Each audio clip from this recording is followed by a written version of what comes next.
Assalamualaikum warahmatullahi wabarakatuh.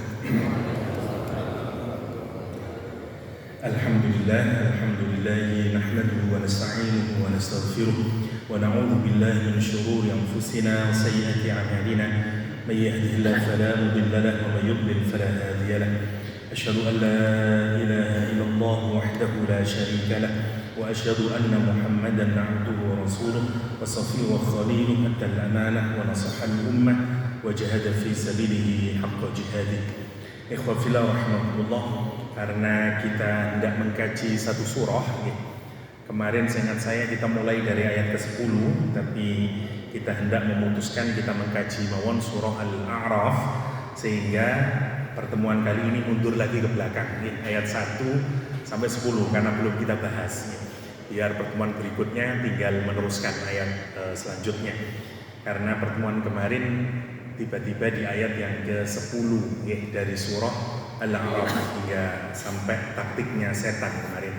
Sekarang kita ngawali dari awal saja dari surah Al-A'raf insyaallah. Jadi akan beberapa pertemuan kita akan mengkaji suratul A'raf. Bismillahirrahmanirrahim. Surah Al-A'raf adalah surah Makkiyah, artinya dia merupakan surah yang turun sebelum Rasulullah SAW hijrah ke Madinah. Yang menarik biasanya surah Makkiyah niku pendek-pendek. Qul huwallahu ahad Makkiyah, Qul a'udzu falaq Makkiyah. Semua juz 30 surah Makkiyah. La Al-A'raf adalah surah Makkiyah tapi panjang. Karena itu dia adalah surah yang turun di kota Makkah setelah Rasulullah SAW cukup lama mendakwai orang-orang Quraisy saat itu di kota Makkah.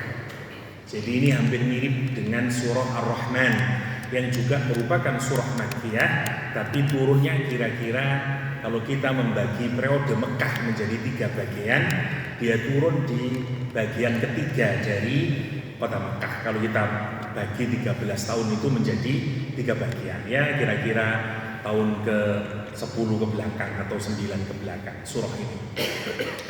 Surah ini dinamakan dengan suratul A'raf ya. Kata Al-A'raf sendiri awalnya berasal dari kata Arafah. Arafah itu mengetahui.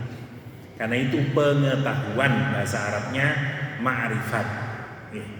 Tapi kadang-kadang kita ini kenemenen, wah itu wong ma'rifat. Sini ma'rifat itu pengetahuan. Orang yang punya ilmu, punya pengetahuan namanya orang yang arif, orang yang ma'rifat gitu. Tetapi dalam bahasa akhlak atau dalam bahasa tasawuf biasanya orang yang mengerti Allah Subhanahu wa taala, ma'rifah kepada Allah Subhanahu wa taala, dia mengerti hukum-hukumnya Allah, dia mengerti sifat-sifatnya Allah, dia menjalankan hidupnya sesuai dengan aturan Allah, disebut ma'rifah. Makanya orang ma'rifat menjadi tinggi. Boten sing aneh-aneh ma'rifat nggih. Oh ma'rifat Ustaz, napa iso miber misalnya. Niku wong sing ma'rifat Ustaz, wong boten ngoten. Ma'rifat niku ilmu. Pengetahuan. Karena itu lek wong haji mantun iki sampun kita masuki haji malih wonten tempate namine Arafah. Gitu. Jadi Arafah nanti dapatnya ma'rifat. Orang yang disebut arif. Lah, kenapa disebut Al-A'raf? Kalau ada bangunan yang tinggi, insya Allah semua orang bisa mengetahuinya. Misalnya nopo mawon Geraha Pena, insya Allah semua orang tahu karena tinggi. Makanya bangunan yang tinggi itu disebut dengan Al-A'raf. Jadi pertanyaannya merujuk kepada apa terus bangunan yang tinggi ini? Misalnya Ibnu Jarir At-Tabari menyatakan adalah kullu murtafi'in minal ardi indal Arab yusamma Arafah. Jadi semua yang tinggi oleh orang Arab disebut dengan Araf. Ya. Tetapi di ayat ini apa yang dimaksud dengan Al-A'raf di surah ini adalah satu tempat yang disebut dengan suwarun bainal jannati wan nar, tembok satu lokasi antara surga sama neraka. Apa tempat apa ini Ustaz? Jadi wonten satu tempat yang tinggi antara surga sama neraka, boten ten neraka, boten ten surga. Siapa mereka ini yang diletakkan Allah di tempat ini? Qaumun, orang yang kebaikannya sama keburukannya sama. Sehingga kemudian dia harus menunggu dulu yang masuk surga duluan dimasukkan surga karena lebih banyak pahalanya dari kejelekannya, yang lebih banyak kejelekannya dari dimasukkan ke dalam nerakanya Allah SWT. Semua orang yang sudah masuk surga, nah dalam proses menunggu mereka ini diletakkan di tempat antara surga sama neraka yang disebut dengan Al-A'raf. Nanti nopo niku nanti kalau sudah sampai ayatnya kita jelaskan lebih detail. Kita masih menjelaskan secara kebahasaan mawon. Surah ini turun untuk menjelaskan tentang 3 hal. Hampir semua isinya surah Makkiyah itu kalau disederhanakan isinya 3. Tauhid, nubuwah atau risalah, nopo namine yang terakhir adalah al-ma'ad atau yaumul qiyamah. Jenengan metani surah Makkiyah nopo mawon lah ujung-ujungnya balik ke telu niki. Lek mboten bicara tauhid, bicara risalah atau nubuwah, yang ketiga bicara yaumul qiyamah. Al-Ikhlas misalnya bicara nopo? Tauhid. Nggih, pasti ngoten. Karena muter-muter menawi surah Makkiyah niku dia mengokohkan 3 hal. 1, mengokohkan tauhid tentang Allah, tentang kekuasaannya, untuk mengisi ruhani kita. Hukum itu persoalan yang ada di luar diri kita. Makanya hukum itu rata-rata surahnya surah Madaniyah, mangke setelah hijrah. Kados poso, salat, khomer, semuanya. Khomer periode Mekah tasih mboten haram. Mboten napa-napa tasih periode Mekah. Mosok Ustaz nggih. Periode Mekah cuman dikasih tahu. Al-Quran ngasih tahu, bahkan awal-awal ayat tentang khomer, Al-Quran menunjukkan ada baiknya khomer ini. Kata Al-Quran Karim, wa minan nakhli wal a'nabi, ya, dari anggur dan kurma itu kamu bisa menjadikan apa? Sakaron wa rizqan hasanah, kata Al-Quran. Kamu bisa bikin sesuatu yang memabukkan dan rezeki yang baik buat kalian. Awalnya, kenapa? Karena wong Arab niku sampun addicted terhadap minum-minuman keras. Andai ayat Al-Quran langsung mengharamkan khamr, boten wonten sing purun mlebet Islam.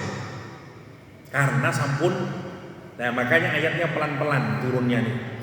Mungkin ibu turun lagi ayat Al-Quranul Karim menyatakan bahwa memang ono manfaatnya, tapi dosanya luwih gede.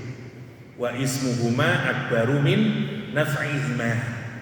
Tasih orang masih mabuk. Sampai kemudian yang ketiga ngimami kali mabuk. Sampai lali ayatnya, turun ayat Al-Quran. Ya ayyuhalladzina amanu, hei orang-orang yang beriman, la taqrabus sholata wa antum sukara. Jangan dekati salat kalau kalian masih dalam keadaan mabuk. Sampai nanti terakhir Al-Maidah, betul kelitu ya. Surat Madaniyah baru ayat Al-Quran turun terakhir mengharamkan khomer secara total.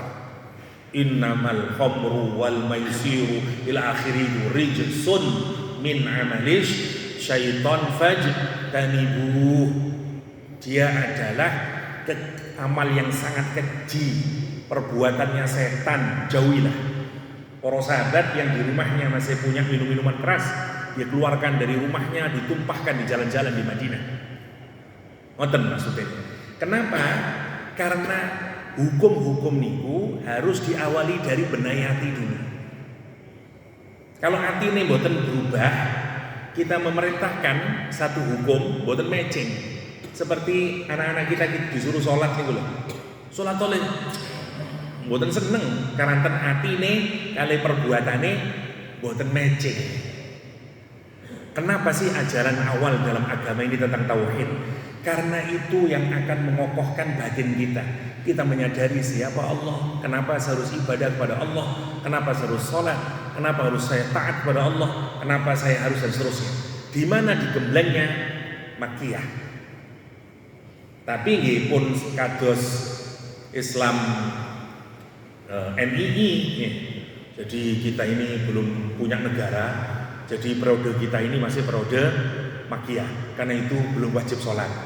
Wah, yang ngarang dhewe malah ini. Wonten kelompok Islam yang kurang ajar. Jadi kita ini masih belum, hukum-hukum belum berlaku, karena kita masih di periode Makkiyah. Negara Islam dulu ngadeg. Saya nak udele dhewe. Wonten itu. Hati-hati zaman akhir wonten wong aneh-aneh ngelakoni agama ini dan seterusnya. Mboten ngoten, ini pelajaran buat kita. Kita pun kalau mendidik orang, kalau belajar agama, dimulai dari mana? Dimulai dari tauhid. Dimulai dari surah-surah Makkiyah. Untuk apa? Kesane kuat. Lek pun ati niku nemen kuat teng Gusti Allah, ma'rifah sama teng Gusti Allah. Yang kedua napa lek teng surat Makkiyah? Ma'rifatur Rasul.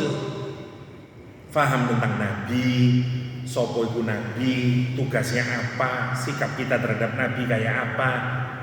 Setelah itu baru dikuatkan tentang apa? Yaumul akhir, bahwa kita ini akan mati. Nah kalau tiga itu sudah masuk ke dalam hati, baru diajari hukum. Ayat baru semua ayat-ayat Madaniyah itu bicara tentang hukum jilbab sampai dan seterusnya. Lah salahnya kita ini kadang-kadang belajar agama, fondasi ini belum ditata, terus diajari fikih dulu. Gitu. Jangan pikirkanlah, mulai di SD dengan iling-iling belajar agama nopo, rukune wudu Ustaz, kali batale salat. Nah gitu. Kita belum dikokohkan rohani kita. Makanya kalau disuruh sholat males. Dikongkon jilbaban masih bertanya, kenapa sih kalau jilbaban? Ya kan Islam wis pirang suwi 20 tahun. Loh kok bertanya kenapa jilbaban itu loh? Kamu tidak paham tentang siapa Allah, kamu tidak paham tentang siapa Rasulullah SAW. Sebenarnya kan bukan masuk akal nih. Kira-kira kayak begitu. Sama seperti jenengan ke Singapura, kok wani-wani ini bawa ganja, kok mati dari Singapura. Terus, lah kan tinggal berapa lama di Singapura? 10 tahun Ustaz. Lah kok wani bawa marijuana atau nopo lah, ganja, kamu siap mati. Ini sudah, kenapa? Karena pengetahuannya boten di. Nah, itulah pentingnya kita belajar surah-surah Makkiyah. Dan Ustaz, kalau Nabi Muhammad mendidik para sahabat niku memantapkan tiga hal ini, tauhid, risalah dengan al-ma'ad atau yaumul qiyamah 13 tahun. Nopo kita harus meniru hal yang sama? Ya boten. Mangke jenengan nopo dereng salat durung mari yang sik Makkiyah ya rusak kabeh. Ya tetap begitu kita masuk Islam kita kewajiban semuanya. Cuman ya kedah beriringan terus. Mergane wonten pelajaran akidah, wonten pelajaran hadis dan seterusnya.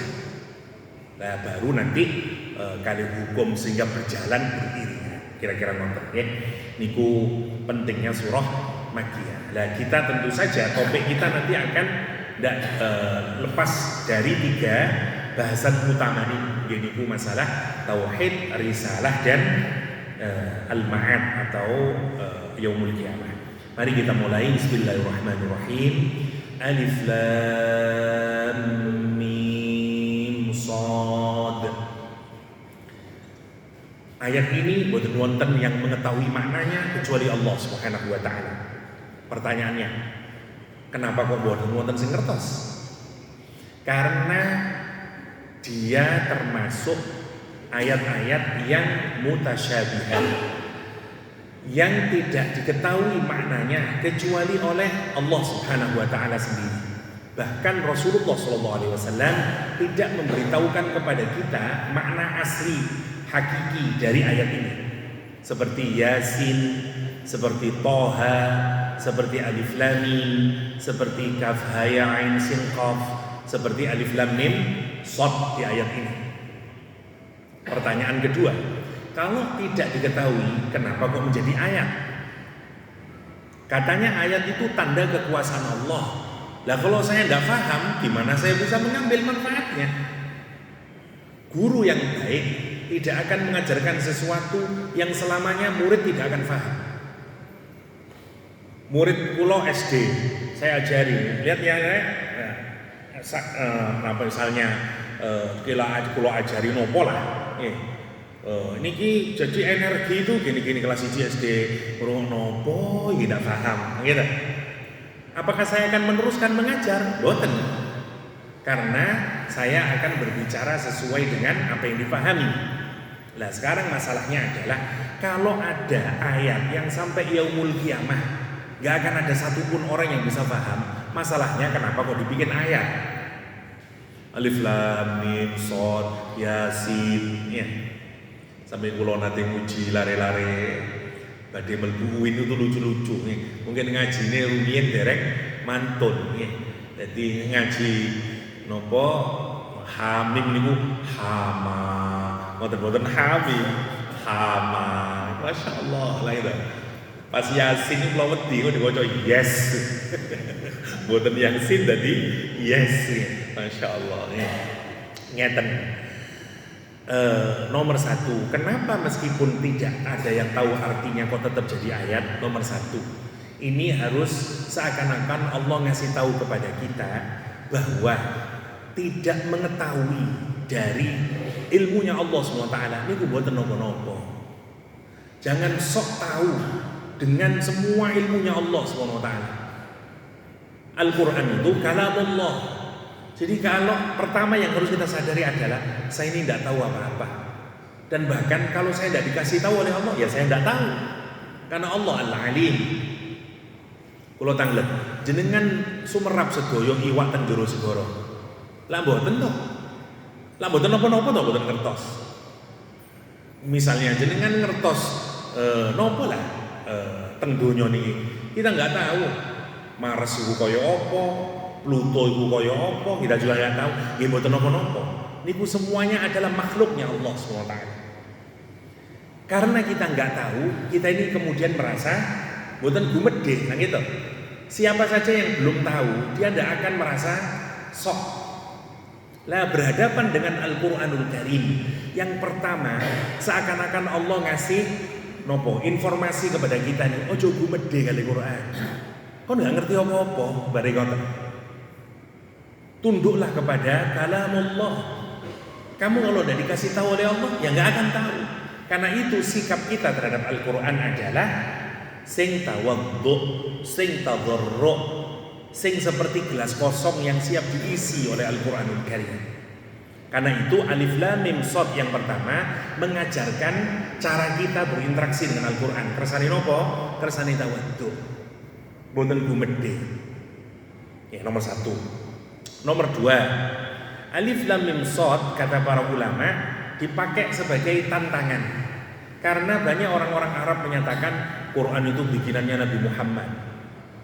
Nah, Allah itu seakan-akan menyindir orang-orang yang menentang Al-Quran. Kamu kalau memang tidak yakin Quran itu datang dari Allah SWT, bikinlah yang serupa. Toh Quran itu berasal dari rangkaian huruf-huruf yang kamu kenal. Ada alif, ada lamnya, ada mimnya, ada shadnya. Gunain. Yang ketiga, para ulama juga kemudian mencoba-coba mencari kira-kira nopo yo dibalik maknanya ini. Tapi semuanya adalah kira-kira, boten tafsir. Kenapa? Karena huruf-huruf yang dirangkai yang tidak membentuk sebuah lafaz tidak mungkin kita tafsiri. Misalnya nggih, kula wonten ada huruf 3, I, B sama U. Kalau saya gandeng I, B, U, ibu, sebuah kata, jadi bisa menafsiri. Ibu adalah seorang yang melahirkan anak dan bisa. Saya rubah lagi U, B, I, ubi, masih bisa ditafsiri. Nah, gitu. Jenengan rubah malih B, U, I, masih bisa ditafsiri. Bui. Tapi kalau saya kasih I, U, B, iup, ya nopo jenengan nafsiri. Nopo iup dulu Ustaz? Tidak akan bisa kita tafsiri. Iup, wa ma adraka ma iup. Boten saged. Iup ya iup, ngoten. Wallahu a'lam, jawabannya sama dengan Alif Lam Mim Shad. Jenengan buka kamus bahasa Arab, sampai kiamat kurang setengah jam mboten kira ketemu kata alif lam mim shad. Karena itu nopo artine alif shad wallahu a'lam bissawab. Mboten wonten sing ngertos. Para ulama itu cuman mencoba-coba meraih, mencoba memahami, misalnya kados alif lam mim, oh itu mungkin alifnya itu Allah, lamnya itu Jibril, mimnya itu Muhammad. Oh jadi seakan-akan alif lam mim itu penegasan bahwa Al-Quran kalamullah dibawa malaikat Jibril kepada Nabi Muhammad. Niku rada mirip, bodak gadek-gadok. Tapi hakikatnya Allah alam, kita tidak tahu. Yasin misalnya, karanten wonten hadis yang menyatakan salah satu nama Nabi Muhammad Yasin, ada yang menyatakan oh Yasin itu berarti namanya Nabi Muhammad. Karena itu jenengan lek sholawatan ala Yasin Habibillah, ala Toha Rasulillah. Karena Toha sama Yasin adalah dua nama Rasulullah SAW. Tapi apakah Yasin di surat Yasin adalah Nabi Muhammad? Boten wonten yang bisa memastikan. Wonten mufassir yang menyatakan Muhammad, wonten nggih. Jadi nopo yang paling aman untuk ayat-ayat muqatta'ah wallahu a'lam bissawab. Niku sing paling aman. Apa artinya alif lam mim cak wallahu a'lam bissawab. Tapi namine ulama niku mboten mandeg sak monten. Bahkan wonten sing ngertos khasiate alif lam mim khasiate nopo, kaf ha ya ain sin qaf khasiate nopo. Kados wonten hizib nggih. Atau Hizib Nasor gadanipun Abu Bakar As-Sadili misalnya wonten niku Mim Ain Sin Qaf itu kok karena pasti wonten malaikate dan seterusnya. Tapi dari Hizib nih, Hizib Nasor dan seterusnya. Nah, kita tidak tahu, wallahu a'lam ya. Ya nanti mawon lah kalau masuk surga kita tanya bareng-bareng. Ya Allah, nopo niku alif lam mim shad niku kita enggak tahu. Dengan lek mau tafsir nopo mawon jawabannya setunggal wallahu a'lam bissawab. Oke, ayat kedua sekarang. Kitabun unzila ilaika. Kitabun dalam bahasa Arab menawi wonten satu kata belakangnya dikasih tanwin, maknanya menjadi istimewa atau agung atau mengagumkan. Kitabun, kitab yang istimewa, kitab yang luar biasa. Kalau saya ngomong kitab biasa. Jadi tanwin di belakangnya niku menghasilkan makna luar biasa. Dan itu susah karena diterjemah boten wonten niku. Kitabun, Quran seakan-akan ngasih tahu kepada kita, kitabun ini kitab yang luar biasa. Ini kitab yang sangat istimewa. Unzila ilaik, diturunkan kepadamu Muhammad sallallahu alaihi wasallam. Dan dikasih tahu siapa yang menurunkan, untuk menunjukkan apa? Karena ini sudah semuanya diketahui. Karena tidak mungkin itu berasal dari Nabi Muhammad sallallahu alaihi wasallam. Unzila ilaika, diturunkan. Artinya dia berasal dari tempat yang sangat jauh di atas kita. Dalam tradisi Islam kita mengetahui bahwa Al-Quran itu memang awalnya berupa kitab, berupa tulisan yang ditulis oleh malaikat, diletakkan di Lauhul Mahfud, di atas langit ketujuh. Jadi tuwabeh sak tebe-tebe ini. Ya, jauh di mana langit ketujuh kita juga nggak tahu. Wallahu a'lam. Yang penting waduh, wong matahari 1 juta kilometer, gitu. Matahari 1 juta kilometer dani oleh langit kepitu. Dan di atas langit ketujuh ada tempat namanya Lauhul Mahfud. Di sana dulu kitab Al-Quran itu. Bukan kalamullahnya ya, tapi kitab dalam pengertian ditulis. Diturunkan nanti, diletakkan di satu tempat di langit pertama namanya Baitul Izzah. Dari Baitul Izzah diturunkan selama 23 tahun kepada Nabi Muhammad SAW. Yang diturunkan sebelum hijrah namanya surah Makkiyah, yang diturunkan setelah hijrah namanya Madaniyah. Periode waktunya berapa? 23 tahun. Itu disebut dengan kitabun unzila ilaika, kitab yang diturunkan kepada Muhammad. Fala yakun fi sadri, kata Allah SWT, jangan ada haraj di dadamu. Nopo maknane haraj ini? Yang pertama, saya lupa ya, surah nopo namine Al-A'raf ini seringkali dibaca oleh Rasulullah SAW wonten surah wonten salat maghrib. Riwayat Imam An-Nasa'i saking Aisyah radhiyallahu anha, anna Rasulullah sallallahu alaihi wasallam, sesungguhnya Rasulullah SAW qara'a fi salatil maghrib, membaca dalam salat maghrib di suratil A'raf dengan surah Al-A'raf, farraqaha fi rak'atain, dan Nabi memisahkannya dalam 2 rakaat. Kali atusan ayat berarti 100. Lek didamel teng Sidoarjo sae. Insyaallah bijik boten wonten sing salat mriki malih. Memang Nabi niku teng Masjid Nabawi salatnya lama. Paling sedikit ya kira-kira 50 ayatan. Mu'ad bin Jabal niku kalau salat Isya niku salatnya 2 kali. Dia salat sama Nabi, mantun salat sama Nabi, pulang ke kampungnya ngimami salat Isya dengan jamaahnya. Mu'ad bin Jabal kalau sholat persis sama sholatnya Nabi Muhammad SAW. Nabi sholat Isya mau ngomong apa? Al-Baqarah. Mau Al-Baqarah. Lah masyarakatnya petani mumet kok cek dawa nih, ndak mandek-mandek nih. Mantun sholat protes kabeh teng Mu'ad bin Jabal. Terus Mu'ad Jabal, "Loh, aku itu ngelakoni apa sing dilakoni Kanjeng Nabi?" Tidak terima dilaporkan dengan Kanjeng Nabi Muhammad sallallahu alaihi wasallam. Makmume Mu'ad bin Jabal. Sinten sing dimenangkan oleh Nabi Muhammad? Makmum. Mu'ad bin Jabal diceluk dengan Nabi. Afattanun anta ya Mu'ad? Apakah kamu mau bikin fitnah Mu'ad di tengah kaummu? Kon bikin fitnah di tengah kaummu. Kon kudu ngerti kaummu itu sapa dan seterusnya dan seterusnya. Sehingga kemudian oleh Nabi disuruh bacalah wasyamsi wa duhaha wal laili idza yaghsha. Bacalah niku wasyamsi wa duhaha, itu yang diminta oleh Rasulullah SAW kepada Mu'ad bin Jabal. Harus tahu kondisinya kecuali teng mriki disepakati sobo dawa nggih mangke Al-Baqarah rakaat kedua Ali Imran nggih monggo nggih. Kalau itu kesepakatan. Tapi dia harus dilihat makmum, ini pentingnya. Tidak harus ini sunnah Rasulullah ya, buyar kabeh ngoten. Di Madinah beda, di Madinah ini para sahabat istimewa kabeh, kuat-kuat sedoyo dan seterusnya. Dan karena itu Nabi demikian. Jadi harus tahu. Jadi meskipun hadis ini saya mau mengamalkan hadis ini Ustaz, mentang-mentang jenengan jadi imam Moro Al-A'raf buyar jamaahnya. Niki pentingnya kita mengerti keadaan dari makmum.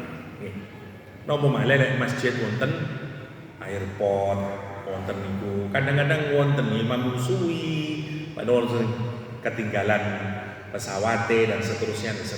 Niku kebijaksanaan di dalam agama. Fala yakun fi sadrik, maka janganlah yang pertama ada harajun. Fi sadrika harajun. Apa makna haraj yang pertama? Dhiqun, kesempitan dada, kesumpekan. Ngeten nggih. Nabi Muhammad itu kalau mengajarkan Al-Qur'anul Karim, Nabi itu kan paham benar isinya Al-Qur'anul Karim. Nanti efeknya apa, kalau orang tidak mentaati dapatnya apa, semuanya itu difahami secara mendalam di dalam hatinya Rasulullah SAW. Nabi waktu menyampaikannya, harapannya adalah orang mengimani isinya ayat yang dibacakan kepada mereka. Dan Nabi tahu resikonya kalau kamu sampai tidak beriman, modar awakmu. Nanti begini. Lah ternyata begitu dakwah apa yang terjadi? Mereka menolak Rasulullah SAW, mencaci maki Rasulullah SAW. Lah niku sumpek Nabi Muhammad SAW. Ya apa sih wong-wong sih? Saking cintane kepada umatnya. Nemen ya apa kok niku aduh nurut apa seperti kita ini loh punya anak kita nasihati tapi anaknya ndak mau. Wong tuane lak sumpek to. Kok niku nurut apa sini kok kon ngene lho besok lho. Niku namine harajun. Kata Allah SWT, ojo sumpekno. Ini persis seperti di surah Al-Kahfi misalnya. Bayangkan Nabi Muhammad menjelaskan periode Mekah tentang kebangkitan dari alam kubur. Wonten wong namine Umayyah bin Khalaf. Dekne ngomong, "Rek, ini kuburan yang paling tua, rek. Kuburan niku lek paling tua, wis pateke ilang, bahasa Arabe ajedas." Bahasa Arabe napa? Ajedas. Ya, mamba'asana sebelum niku ajdasi ya, ila rabbihim yansilun kan gitu. Nah, teng surat Yasin. Umayyah bin Khalaf niku ngeduk kuburan sing paling tua. Diambil tulang belulangnya niku, yang tulangnya itu diginiin sampun remuk sampun. Di hadapan Nabi Muhammad SAW diambil tulang-tulang itu dan kemudian dia ngomong sama Muhammad, kata kamu orang itu nanti dibangkitkan ya setelah mati. Tulang-tulangnya dikatakan terus disemburatkan ke depan Nabi itu. Ini semuanya yang katamu nanti akan dibangkitkan. Ya, qala may yuhyil idhama wa hiya ramim. Sopo Muhammad yang akan bisa menghidupkan tulang belulang ketika dia sudah remuk. Sampai dilukiskan dalam surat Yasin. Niku umatnya Kanjeng Nabi. Model misalnya jenengan sing ustadz ini, rek engko yo ono kebangkitan dari alam kubur. Terus ono wong, ngomong apa kon niku? Iki lho, tulange wong mati, terus diuncalok ngeten. Ya napa kira-kira jenengan? Lek kula kali jenengan insyaallah ya Allah patenono mawon wong ya Allah. Lah ngoten to. Lek Nabi Muhammad boten sumpek atine Nabi, boten sumpek mergo kelakuane niku. Sumpek mikiri sing tobat apa ora, iman apa ora. Ngoten Nabi Muhammad niku namine harajun dalam Al-Qur'an. Nggih. Qul may yuhyil idhama wa hiya qala may yuhyil idhama ya ramin. Quran kemudian menjelaskan siapa ansha'aha awwala marrah. Nanti yang menghidupkan adalah yang menciptakan pertama kali. Kata Allah Subhanahu wa taala. Makanya di surat Al-Kahfi Quran menjelaskan fala'allaka bakhibun nafsaka ala atharihim. Mengapa apakah engkau hendak membunuh dirimu? Kata Allah. Ojo nemen-nemen Muhammad. Kon mikir umat niku ojo nemen-nemen. Sampai ibaratnya lek saniki enggak mangan, enggak turu, engko mati lho awakmu. Gara-gara wong-wong ku ndak ngrungokno awakmu. Ojo nemen-nemen, tugasmu itu cuma menyampaikan. Perkara wong ndak nerima ya wis. Sampai Quran ngoten. Masya Allah ya. Monggo niki terutama dipikir damel takmir masjid, semua penggiat dakwah, para ustadz, para kiai. Kadang-kadang kita ini kalau nasihati orang, terus orang niku mboten taat. Biasanya kita mboten model Nabi Muhammad, model Nabi Yunus, untuk model Nabi Nuh. Pun moderaken mawon sedaya ya Allah, nemen wong ngene iku lha wonten. Kata Nabi Nuh, Rabbi la tadar alal ardi minal kafirina dayyara. Pun moderaken mawon kan kabeh griya teng mriki. Seperti Nabi Nuh alaihi salam. Ngapunten kula menika.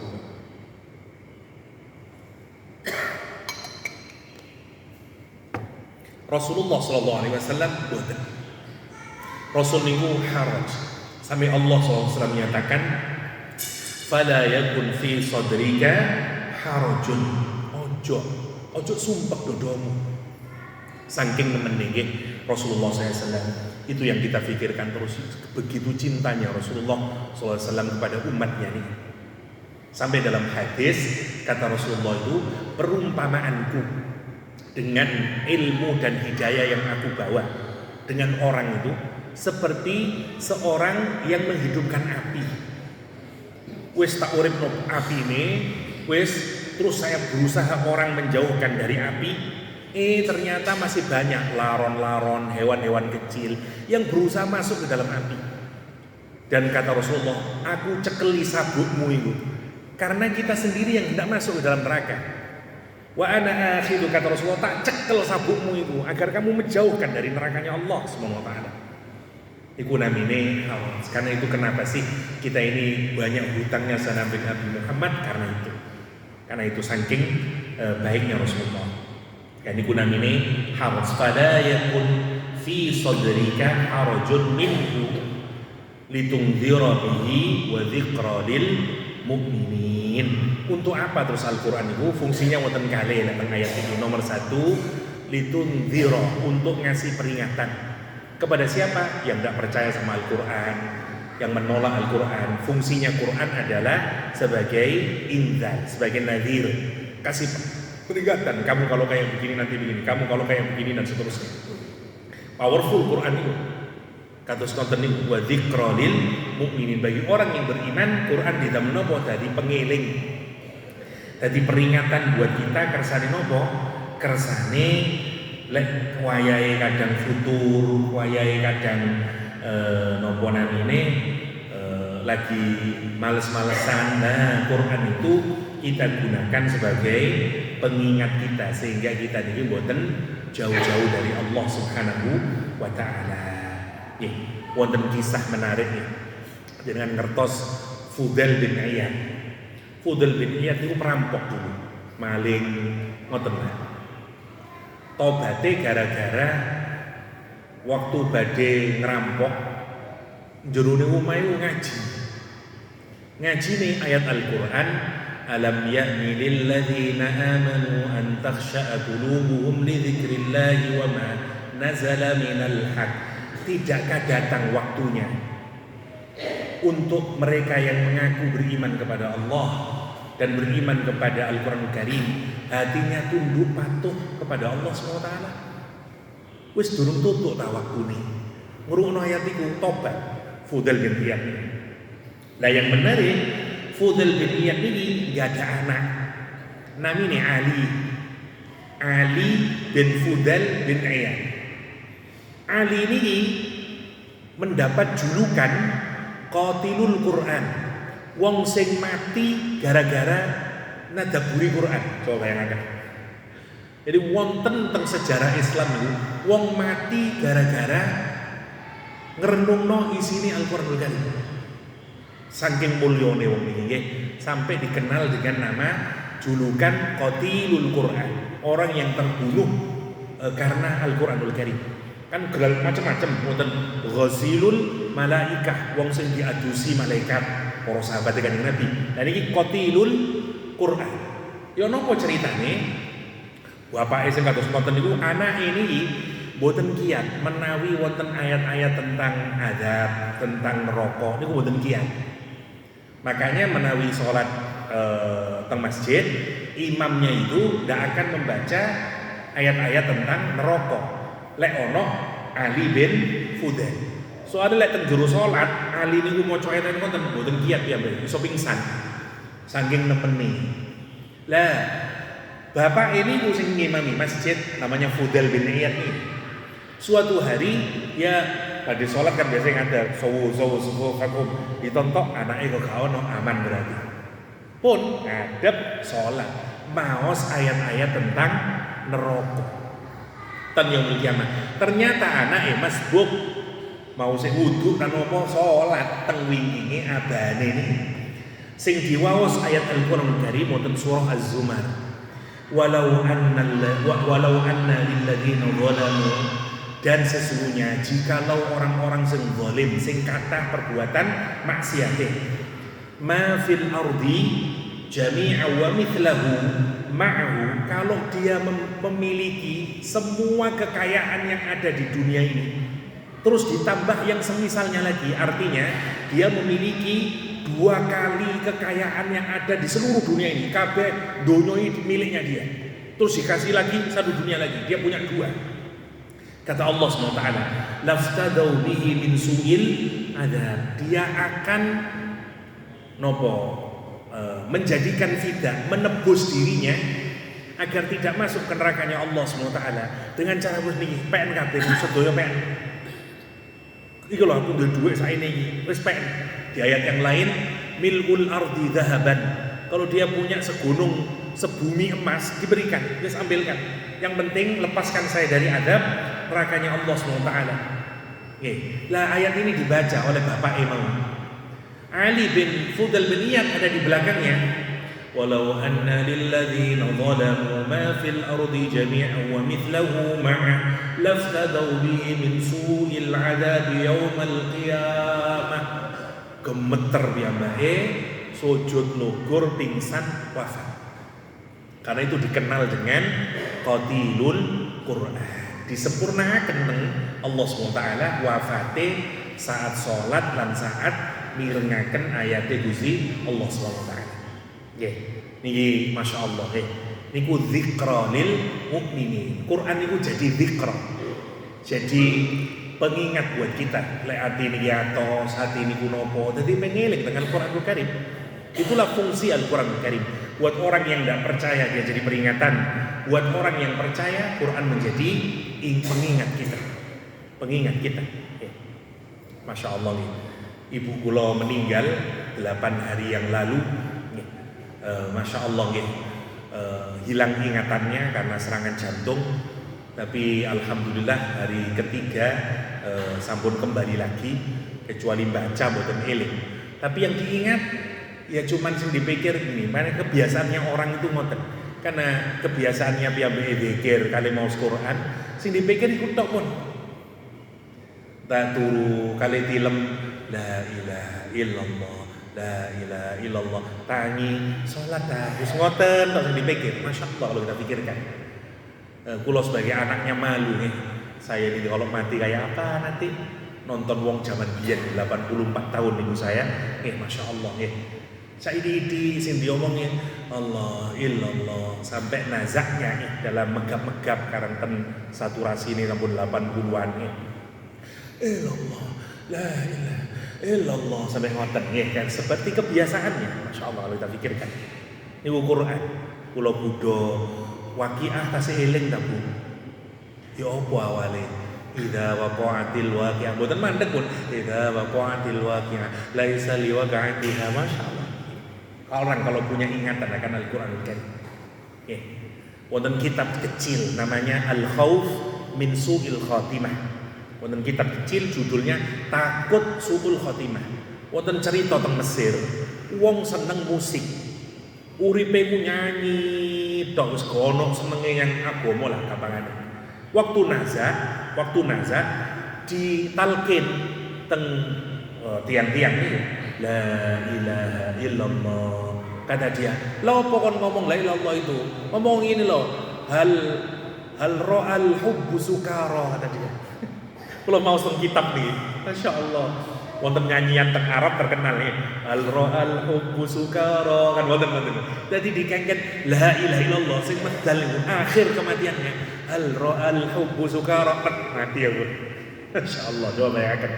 Nah ini sing kula kawin panjenengan medeni ngene. Moro-moro kate meninggal dunia ditalkini la ilaha illallah judi tet mati man. Naudzubillah summa naudzubillah. Nah fungsi ni Quran ku dzikra niku ngoten dadi pengeling. Bagi pengeling. Pun katut wong-wong sakniki sing mboten karu-karuan niku. Nah niki lagi rame wonten wong dosen UI sana yang menyatakan tidak penting hafal Quran itu, tidak ada gunanya hafal Quran itu dan seterusnya. Lagi rame tadi dosen UI mereka. Yang biasa bikin kontroversi terus orangnya. Nah salah satu kenikmatan orang yang nggak ada hafalan Quran meskipun berapapun ini ku dangel rengeng-rengeng, dangel dzikir, dangel maos. Nah ini ku namine wa dzikra lil mukminin, wa dzikra lil mukminin. Nah, kita lanjutkan sedikit lagi. Apa ayat berikutnya Allah SWT menyatakan jadi Al-Quranul Karim berfungsi sebagai indar, sebagai peringatan dan sebagai pengingat buat kita dzikra. Ittabi'u ma unzila, ikutlah dengan sungguh-sungguh. Kalau dikasih tasdid ittabi'u kita disuruh ittiba. Ittiba itu berusaha mengikuti dengan sungguh-sungguh.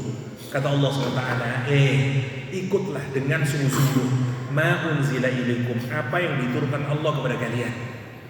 Napa sing jero isine Al-Qur'an monggo sungguh-sungguh diikuti nih. Min rabbikum wa la tattabi'u min dunih. Jangan kamu ikuti selain Al-Qur'anul Karim. Apalagi yang kamu ikuti itu yang terus kamu jadikan aulia, kamu jadikan sebagai teman dekatmu, kamu jadikan sebagai penolongmu. Nggak ada. Ini yang penting ya. Nopo mana kita ini semuanya akan meninggal dunia ya. Nopo mana salah satu hal yang penting ini. Kalau kita ini jadi wong soleh, kebiasaan jadi wong apik, mangke salah satu yang menyebabkan kita masuk surga adalah persaksian dari saudara-saudara kita. Tonggo duwe tonggo lek tonggone jenengan nyekseni dan jenengan wong sae diterima to Gusti Allah. Nggih, masyaallah nggih. Marru bil janaz. Wonten jenazah dilewat di depan para sahabat. Terus para sahabat fa asnau 'alaiha khairan. Banyak sahabat kemudian menyatakan, "Ya Allah, wong iku nek wong apik iku ya." Jenazahnya lewat nih, kabeh wong muji. "Ya Allah, wong apik iku rek, ya Allah." Ya, di jenazah. Nabi terus ngomong ngeten, "Wajibat." Wajib.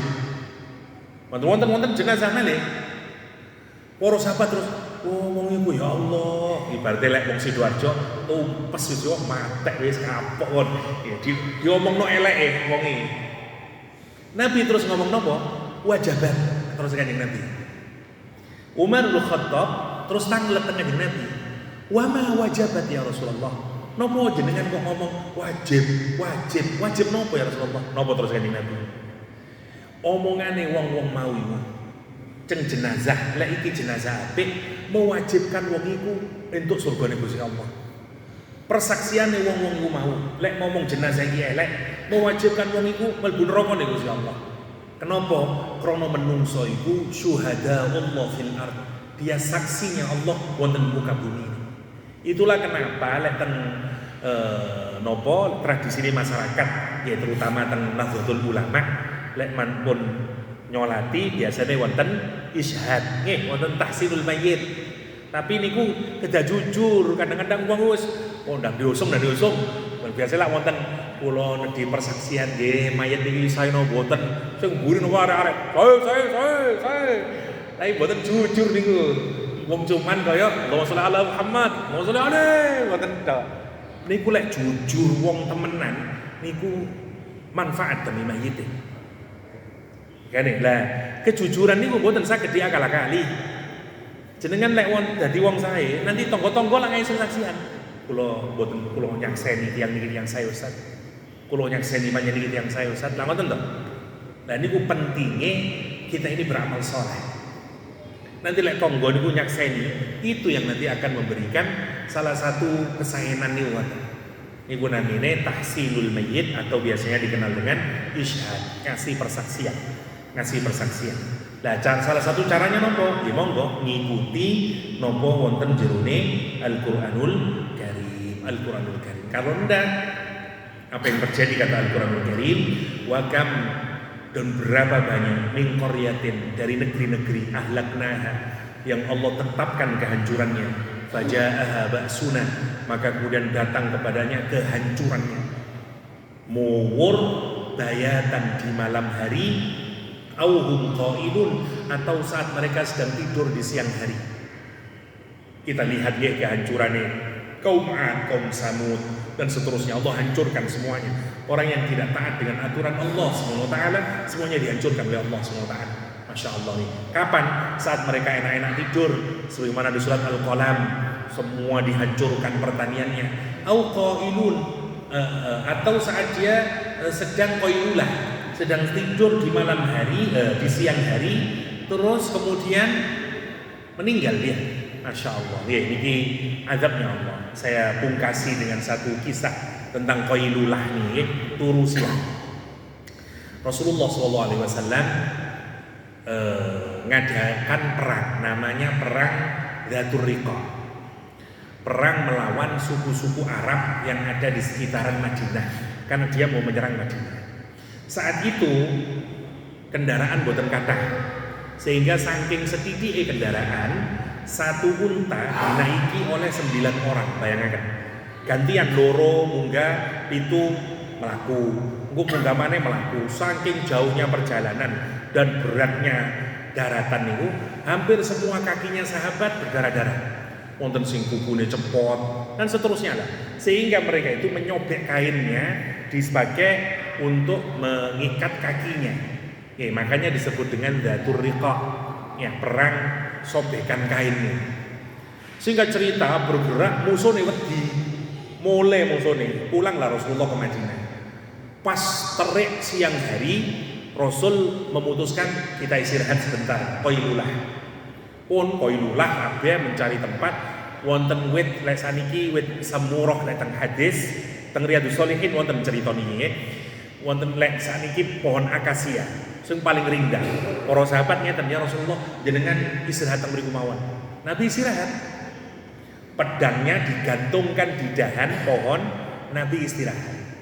Ternyata dua suku tadi itu memang pulang, tapi ada satu orang yang nguntuk-nguntuk. Begitu Nabi Muhammad tidur, diambil pedangnya saat qailulah, itu auhum qailun tadi nih.